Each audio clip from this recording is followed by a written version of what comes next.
TV Burundi, ukuri kw'ivyanditswe mu bijanye n'ijambo ry'Imana.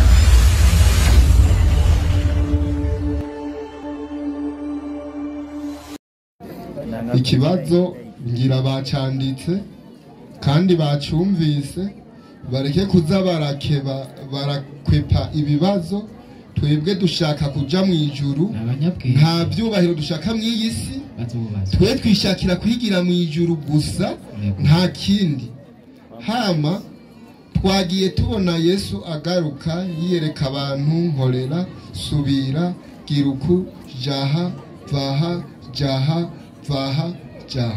Kandi turabona ngo Pawulo yahama abakirisu, Yesu nawe agwaniye abakirisu, ababwije ijambo ry'ukuri iti, Pawulo umpamira iki? Hama tubona ko Pawulo neza yahama abakirisu. Ntiturabona isomo ry'uko Pawulo yahama abisilamu, tubona yuko yahama abakirisu. Mbe nka jewe ninamara kubona Pawulo yahama abisilamu, ndagihamya ndinjira mu idini ryabo ngejeje. Ninyambabona nahejeje boca bavuga nkabahereza, kubera bavuze yuko dushwana. Mugabo je sivyo niteze, je nishakira kuja mu ijuru, nta bindi kabisa.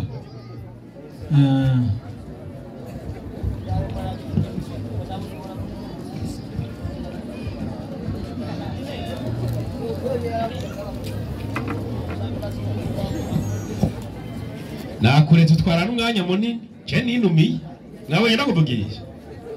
Mugabo hajyana kuko nariko ndumva ivyo kuravuga, ndabona ko nari ukuntu mpenge biragucanga kabisa.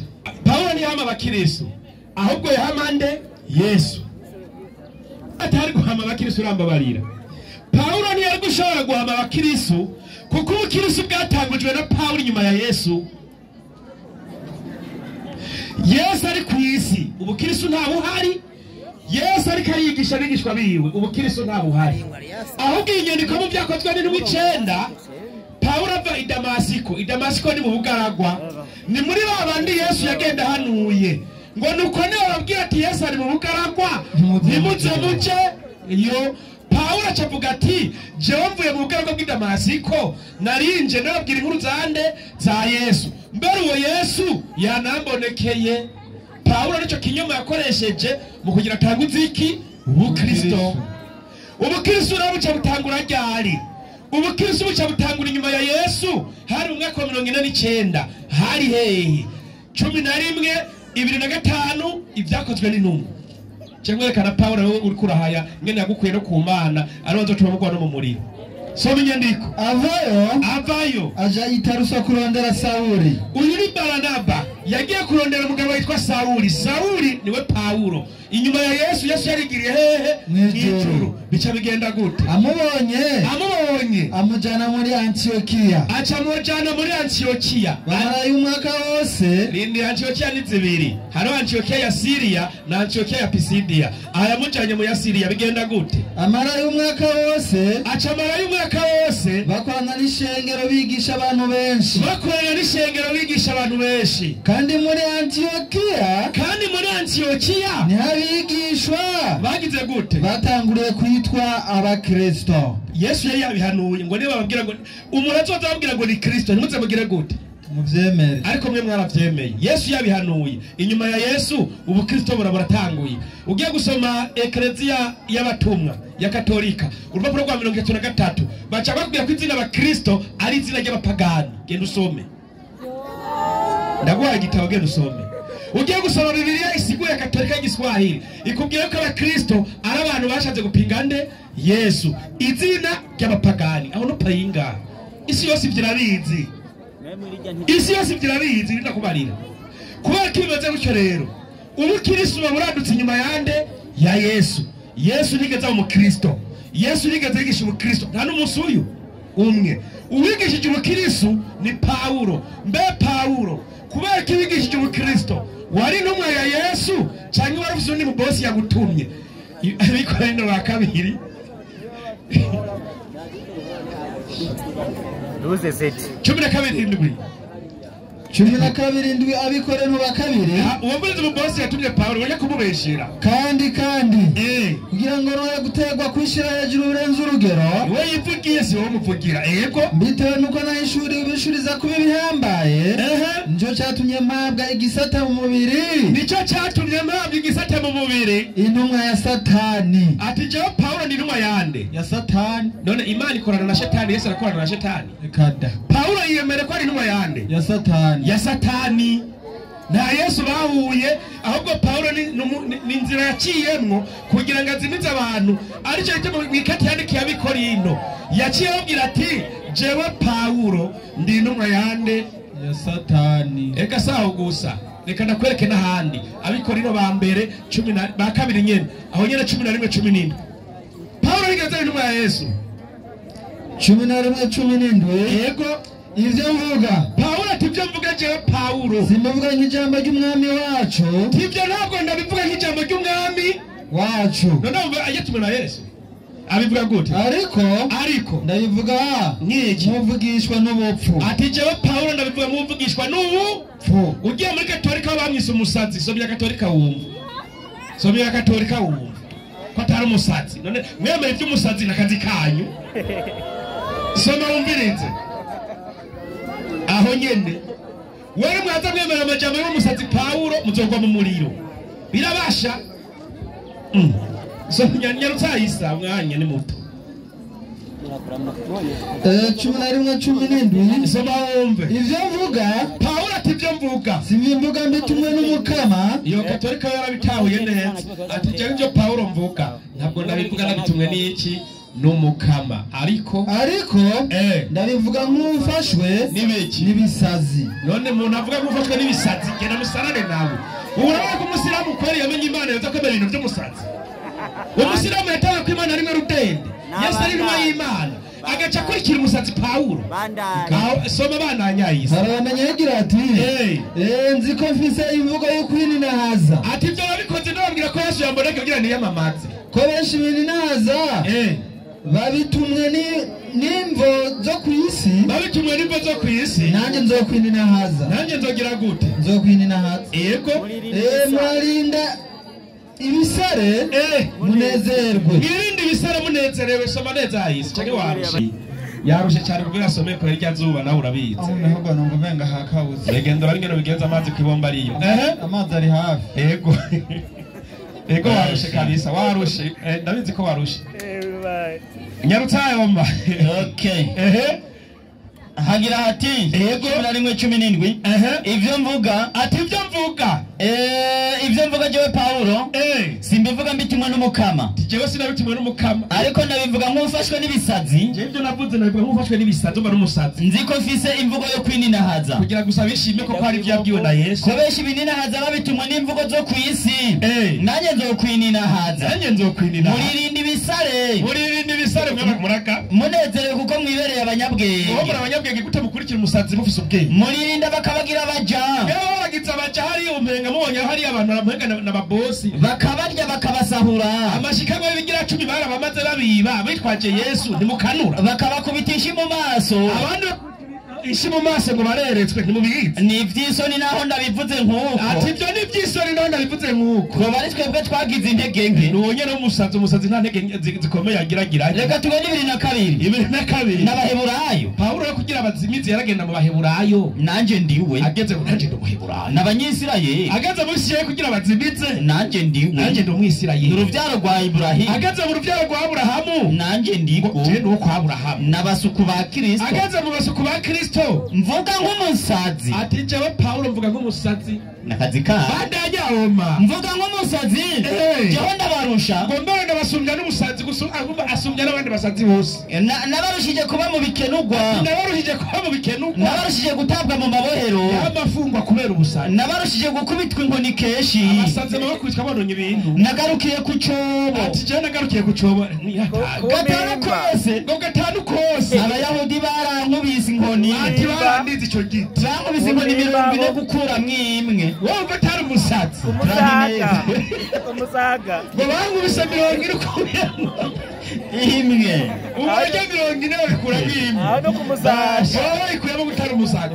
gukubise trantinefu oya amudize ngo 40 mukuye mwimwe azakuwaje kushika 40 imwe yopfa ko gute yarasara uyo musazi sasa yinze ni bya Paulo jari twereka twengo gatano kose barakubise ibitsibo ngo barakubise rimwe barantera amabuye barone bose banteye amabuye gatatu ubwato bwaramenekanye umusazi ntubizi ingene bigenda nagaze ijoro n'umutaga mu nyenga yamaze kwijoro n'umutaga mu nyenga ingendo nagize umusazi urazi haguma hamwe ntizigira igiharuro n'igihugu arakimara atazi ko arageragenda namangeramiwe n'inzuzi inzuzi zaba zagombye kumutwara kubera gusa nkageramirwa n'abanyamahanga bari mu banga ati wa musazi Paulo guwaranje ngeramiwe n'igisagara tego wa musazi atora amashashe guyo ngeramiwe n'abahinga bose namangeramiwe n'ibiyaga byabaye mugeramiye nkageramirwa n'abiyita bene wacu atahosha komeza bana uri bikogwa n'uburuhe urukurara amaso kenshi umusazi araryama uri inzara umusazi agivye ko yatari bwadakora uri inyota yari kuronka ivyangwa gutasa uri kwirirwa ubusa ahoda no kwambara ubusa umuntu uyu agenda ari gusa Paulo aho ukajaho ni ntumwa y'Imana yagenda iri gusa Paulo amuzi yambara umusazi yeshwe werenye muzoza kumva ko umusazi yaguteguriye ijuru urajana n'uwo musazi muze muri bane twebwe ari turimwe abayisilamu juru ry'abapayi mbere wanasha umbe bari kwa rojani ugenda mwibiri irindi banga usanga nabo nyene bari mwabo nibaza ko ari kwa rojani iryo juru Timoteyo wa mbere 2:20 hama nazari gukora ingene Paulo ugira abantu b'abakristo bahindahendesha amata amaziwa Timoteyo wa mbere 1:20 ego inyandiko irababwira iti ibabwira ngo murabo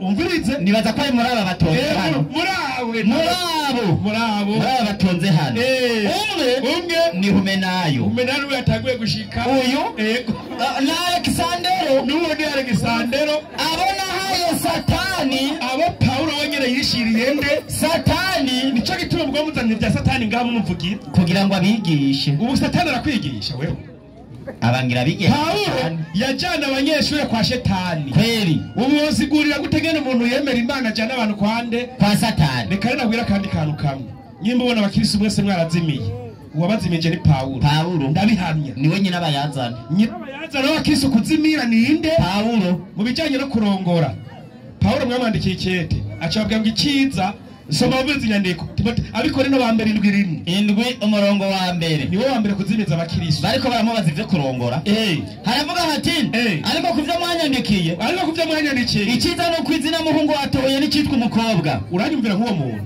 ariko ndindira ngo iciza nuko icitwa ngo umukobwa atoye n'icitwa umuhungu Imana yaramye Adamu na Eva ivuga ko batokwibana umwe ari umwe Paulo atangiye gupinga Imana kweli iciza nuko mutorongoye uwo ni Paulo none bajya mu Ufise ni mubiruka birukane rero nimba wemera Paulo ariko kubwo kwirinda gushakana ngo umugabo wese agira uwiwe mugore umugabo we agira wiwe n'umugore wese agira uwiwe mugabo banda inyigisho mugendera kuri Paulo sinzi Imana bandanye umugabo aho umugore wiwe ivyo akwiye ego kandi n'umugore nawe abigenza atyo ku mugabo wiwe kuko umugore ataganza umubiri wiwe ariko uganzwa n'umugabo kandi n'umugabo nawe ntaganza umubiri ariko uganzwa n'umugore kabisa ntimukimane ngo ntuze muri Imana ni Paulo yo yego iyi nyandiko ya pastor yayikoresheje mu Kirundo mu giteranyi urubanza ruri muri pariki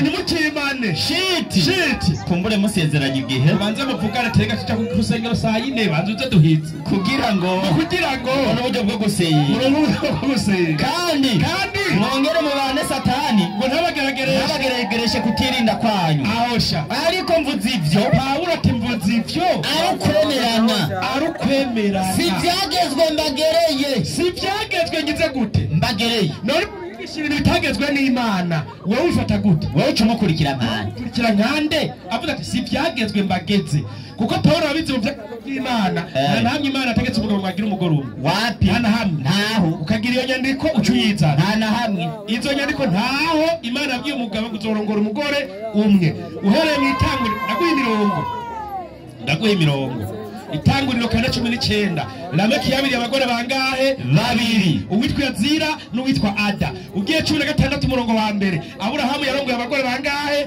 Babiri. Ugiye 25 itanguriro, yiyongera uwundi mugore yitwa Ketura. Ugiye itanguriro 3:5-2, Yakobo yarongoye abagore 4. Ugiye Dawudi yarongoye, ugiye mu bami ba mbere 3 umurongo wa mbere, Dawudi yarongoye abagore 8 n'incoreke 10. Ku mugore agira 7 havuka Mariya nyina wa Yesu. Iyo arongora 6 na Mariya ntimwaronka. Iyo ni nyungu. Na Yesu mwirirwa muravyina numva yakwa mu mubutse. Salomo arongora abagore 1,000. Abo bose bavugishwa n'iki? N'Imana. Paulo basashita gupinga ngo vyiza ngo nturongore ngo ahubwo ngo mikundane umwe kuri umwe. Ivyo ngo si vyagetswe magera. Paulo rero aca bakura no ku Mana imwe rudende. Nyimba ubona ubuzimire bwose abakristo barimo bakurikiye Paulo ntibakurikiye Yesu. Kubera iki? Tito 2:13 ni 20 nicariye. Tito 2:13. Yego. Inyandiko igira iti mubizi umuntu yakwiye ku Mana ari Paulo. Kweli. Ntuzose kunzanira ibya Paulo rero. Kabisa. Soma inyandiko. Tito 2:13 hagira ati hagira ngo iki? Twitega ivyizigiro vy'amahigwe. Paulo yaraje ngo twitega ivyizigiro vy'amahigwe. No kuzoseruka kubwiza bwa Yesu Kristo. No kuzoseruka kubwiza bwa Yesu Kristo. Ngo niwe Mana yacu ihambaye n'umukiza. Yesu muri Mariko 12:8 ngo dusenge Imana yose atikunde kuruta vyose. Paulo ngoya Yesu niwe Mana yacu ihambaye n'iki? N'umukiza. Siko ngo murigisha abakristo mu rushenge. Abaratakaje isi yose. Isi yose iratakaye kubera umupagani Paulo.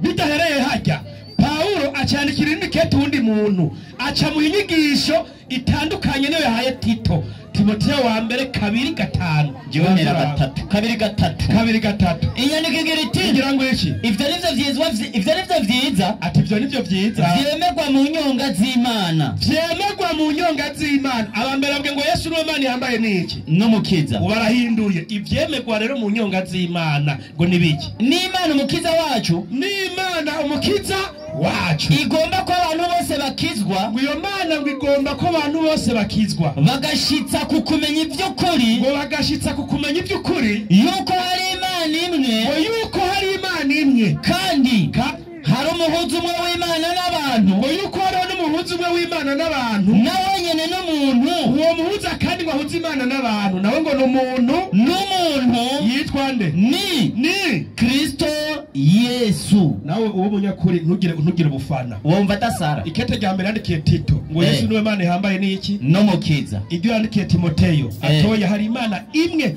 Ni nayo ikene ko abantu bakizwa. Iyo nayo hari Imana imwe n'umuhuza w'Imana n'abantu nawe ni Yesu Kristo. Aho menye Imana. We numva ko umuntu aba ari umuntu nyene w'umusazi vyaca. Aho kweri wowe menye Imana ukamenya inzira ufata. Wewe cufa ukurikirana. Kwera mwese byabacanze we inyigisho z'umusazi iz'Imana iza Yesu amashengero ubu ni miliyoni 100 igiconyene mu Burundi ho n'umunsi mushikiranganya na 600 batari 600 uri kubera inyigisho z'umusazi zabacanze izo rero zibacanga amashengero ngo mwugurura ijoro no mutaga no hari abasohoke mwumwe mwarasohotse wariho n'abatampera rindira rero nanje nibariza akabazo hadi mujye muraga nakababwiye murabadi mutego umutwe akabazo kanje ndakabaza cye nicara umwarimu hagesha bakurikirana yego mwese muri abasabato abadive kweli kandi ngo muziririza umunsi w'isabato ikibazo ndababa kuvayo 16:2 niko kabazo kanje cene yica parakado mama chewe ni washobora kwica insazi kwitishije inyundo kubi kumbe si uho akabazo gusa yese mukorane 16:2 hagira hati mukora inama ndabona nundi hariya kwibafu ngo wicara aho mukora inama labarabajewe ko nabahaye isabato Imana muri bibiri yiti labarabajewe uhoraho ko nabahaye isabato labarabajewe uhoraho ko nabahaye isabato nico cyatumye mbaha ivyo kurya vy'iminsi 2 icambere kibazo canje uno munsi kugira muziririze isabato ivyo kwa manu Imana yatanze bivuye mu ijuru muri mwebwe nda yabitoye isabato igira yinjire bagira baje kubitora ahubwo bari kwisaba ko barabita ninde yabitoye babitoye jo ninde muri mwebwe Imana yavyurukije bivuye mu ijuru kugira hano muziririze isabato mwabitoye mwabisamiye ego shamo nimumbwire mwari ivyari ego shamo mpeko nanje kuko Imana we yahaye isabato yabaha indyazi mwijuru uno munsi uko mukoranye ngaho injya zivuye mu ijuru Imana yururukije kugira mu basabato zatoye nde? Icya kabiri soma. Nicyo cyatumye mbaho ivyo kurya vy'iminsi ibiri kuwa gatandatu umuntu wese naguma ahari. Ikindi kibazo ninde yabakuye muhira muza hano? Ninde yabazanye hano? Itegeko ry'isabato rivuga riti isabato igeze umuntu wese nagume ahari. Ninde yabazanye hano? Bandanya. Harabandanya. Yego. Nuko ntihagire umuntu ayegayega.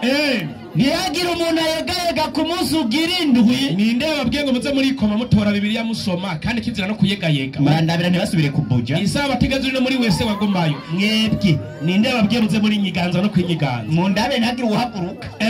Barare ngaha. Bandanya. Nuko kuwindwi abantu bararuhuka. Ninde yakubwiye ugende gusenga ku isabato kandi Imana ivuze ngo nukuruhuka? Abizo ya Isirayeli. Ikindi kibazo mwebwe mu nzu ya Isirayeli mwavuze ku mugore wa kangahe ko ab'inzu ya Isirayeli bava kwa Yakobo ku bagore 4. Nyoko wanyu ninde kugira muziririze isabato? Bazane nakaranga muntu turabe ko atarabaruhuka. Ashitoza.